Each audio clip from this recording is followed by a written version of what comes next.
किया गया गरीबों को। आप बताइए कहाँ कौन से गरीब हैं? ये बातों के बताशे बहुत बट रहे हैं, कब जन आंदोलन के पास आएगा? आप लाइए उन गरीब लोगों को जो कहें कि हमारे पास इतना पैसा आया, हमें पुरानी पेंशन बहाल करिए, क्योंकि हम सरकारी कर्मचारियों का बुढ़ापे का एक ही सहारा है। और सांसद ले रहे 9-9, 10-10 पेंशन और बड़ी बड़ी लग्जरियस गाड़ी में घूमते, बड़े बड़े बंगलों में घूमते। अभी एक प्रवक्ता साहब का बयान आया कि उनके पास चाय पीने के लिए बहुत लोग आते हैं, इसलिए उनको पेंशन चाहिए। तो हम सब ने तो एकजुट होकर संकल्प किया है कि इनके पास कोई चाय पीने नहीं जाएगा, क्योंकि वो पैसा हमारे पैसे से चाय पिलाएंगे क्या? आपकी बात सही है, पर आपको काफी लंबे टाइम से जो है ये मांग रख रहा है, पर आपकी तो बात सुन नहीं सकता। जब तक हमारी आवाजों को नहीं सुना जाएगा, हमारी मांगों को नहीं सुना जाएगा, हम लगातार धरने देंगे, सड़कों पर आएंगे, चक्का जाम करेंगे। अभी तो यह आगाज है, अंजाम देखिएगा कैसा होता है, क्योंकि हम सब अध्यापक हैं, हम सब राष्ट्रीय निर्माता हैं। और मैं कह चुकी हूँ कि सोने की कलम न लेंगे हम, दिल का दर्द लिखेंगे हम, और मजबूरी माँ बेचेंगे। इतने सस्ते नहीं है, इतने सस्ते नहीं है।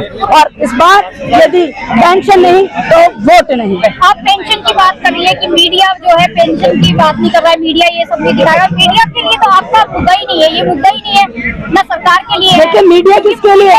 क्या मीडिया समाज के लिए नहीं है? क्या मीडिया सरकारी कर्मचारियों के लिए नहीं है? यदि यहाँ सारा सरकारी कर्मचारी पेन ड्रॉप स्ट्राइक कर देगा तो देश कैसे चलेगा? यदि यहाँ सारे अध्यापक एक साथ मिलकर एकजुट होकर सड़क पर आ जाएंगे तो राष्ट्रीय निर्माताओं को बनाने वालों का होगा क्या? आप बताइए कैसे समाज चलेगा? आचरण, चरित्र, व्यवहार, रोजगार बनाने वाले तो हम हैं। आज हम सड़क पर आ गए, ये कितना त्राहिमाम है देश में, इसको समझना होगा। सरकारों उठो, जागो, हमारी ओर भी ध्यान दो। हमारे ही कारण आप हैं, आपके कारण हम नहीं हैं। यदि ये सरकार नहीं सुनेगी तो अगली सरकार को हमें लाना होगा। सरकार बदलेंगे, सरकार का तख्ता पलट करेंगे। और पलट कैसे करेंगे? उनके पास तो सत्ता है, पावर है, और लगातार वो तो अच्छी बात गिना रही है, मीडिया गिना रही है, लोग गिना रहे हैं। सत्ता पावर लाने वाले हम हैं, सरकारें कुछ कर नहीं आती है। वोट की चोट होगी और अब लगातार धरने होंगे पुरजोर आवाज के साथ। हम लोग अब संसद के सामने बैठे हैं और कुछ मुझे लगता है कि काफी सारे संसद हैं। अब आप देखिए पंजाब में, राजस्थान में, छत्तीसगढ़ में अब आवाज उठने लगी है। वहाँ के नेताओं ने, वहाँ की सरकारों ने ये मान लिया है कि पुरानी पेंशन वाकई में बहुत जरूरी है।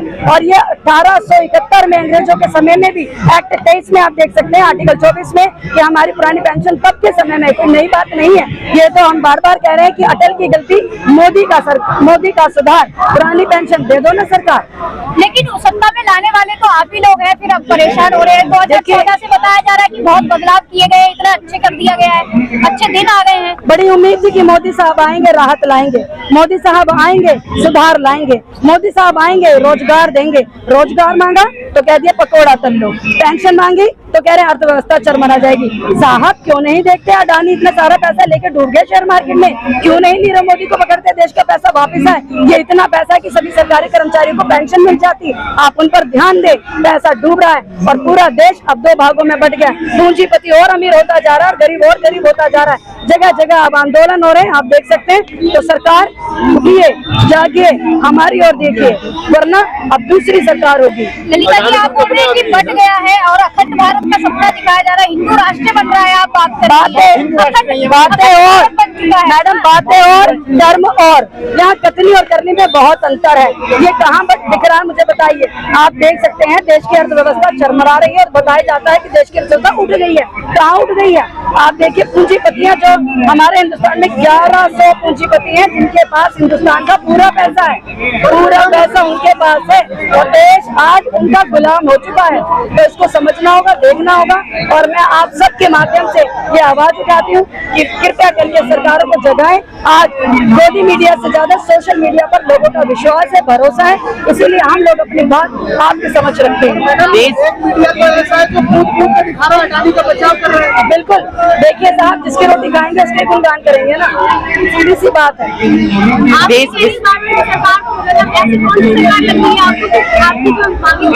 देखिए वर्तमान सरकार जो बजट पेश कर रही है, सीधी सी बात है, जो हमारी आवाज नहीं सुनेगी, हमारी बात नहीं सुनेगी, हमारा हक अधिकार नहीं देगी, हमारे धन की सुरक्षा नहीं करेगी।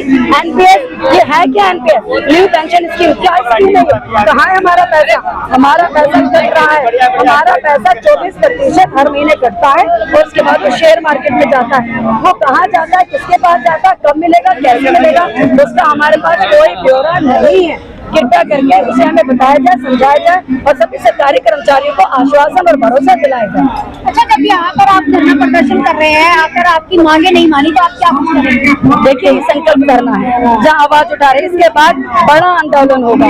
रामलीला ग्राउंड में धरने धरे जाएंगे और अनिश्चित काल तक हम लोग धरना धरने की एक संकल्प में आज यहाँ आए हुए हैं। और मैं आपको बता दूं, आज हमारे साथ पूरा हेल्थ डिपार्टमेंट, नर्सिंग यूनियन है, केएवएस की यूनियन है, पूसा की यूनियन है, मंत्रालय की यूनियन है, आज डुग्गू डुगलसा पूरे कॉलेजेस की यूनियन यहाँ पर है, सरकारी कर्मचारी जो अध्यापक टीचर्स हैं उनकी यूनियन है, तमाम दिल्ली के जितने भी सरकारी महकमे सबकी यूनियन आज हमारे पास है।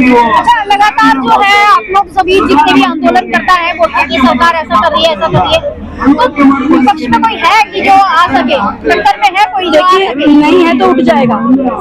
समय परिवर्तनशील है और परिवर्तन वाले इतिहास गवाह है कि हम सब ने बहुत परिवर्तन देखे। ये दिल्ली कभी भी किसी एक की होकर नहीं रही है। हिंदुस्तान का धड़कता दिल दिल्ली बखूबी जानता है कि उसे क्या करना है, क्योंकि कलम की ताकत अध्यापकों के पास है। हम सब जानते हैं हमें क्या करना है, कैसे करना है और सही समय पर हम वोट की चोट देंगे। देश को विश्वगुरु बनाने की बात चल रही है, गुरुओं को प्राथमिकता दी जा रही है। आप देखिए ना, ये सारे गुरु खड़े हैं, 60,000 अध्यापक आज यहाँ पर आके खड़ा हो, उनकी यूनियन यहाँ खड़ी हुई है। मैं जीएसटी के पैनल अध्यापक शक्ति मंच के उपाध्यक्ष आज आप सबके समक्ष पूरे 60,000 अध्यापकों की नुमाइंदगी कर रही हूँ कि ये लोग क्या गुरुओं का सम्मान कर रहे हैं और क्या गुरुओं को आज राहत दे रहे हैं। विश्व गुरु की बात करते हैं, लेकिन आज संस्कार, सभ्यता, संस्कृति सब गर्त में जा रहा है। सारे प्रवक्ता हैं जो बड़ी बड़ी बातें करते हैं। अभी रंग को लेकर उन्होंने चर्चा की, लेकिन अंग को लेकर कोई चर्चा नहीं की गई। तो ये बड़ी शर्मनाक बात है, क्योंकि मैं अध्यापक हूँ और अध्यक्ष हूँ, तो इस मामले में अपने देश की बात करूँगा।